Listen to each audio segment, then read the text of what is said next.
Okay, today I have a review for you that I'm sure is going to be very controversial, very disliked. I'm going to ruffle more than a few feathers with this review.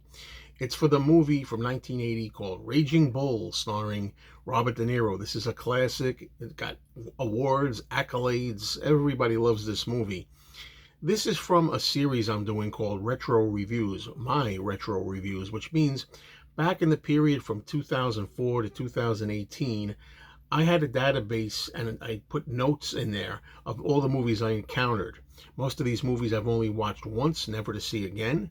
And I figured at least I'll have a record of everything I've seen and be able to go back to it in years to come. So from 2006, 19 years ago, here are my thoughts that I put down at the time for the movie Raging Bull.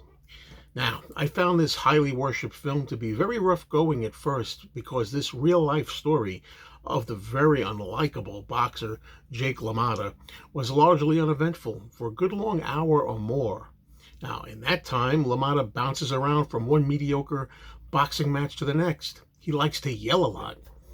Years zip by without meaning. He worries about getting fat. He meets Cathy Moriarty. I kept asking myself what was supposed to be so terrific about this picture and why wasn't anything interesting occurring. But I finally, and I do mean finally, began to become somewhat sucked in somewhere around the 75 to 90-minute mark, and then what I witnessed was good solid drama.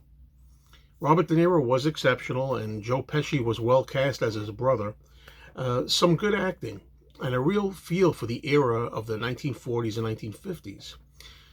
Not a great film, in my estimation, by any means, and quite overrated when considered by the majority to be such.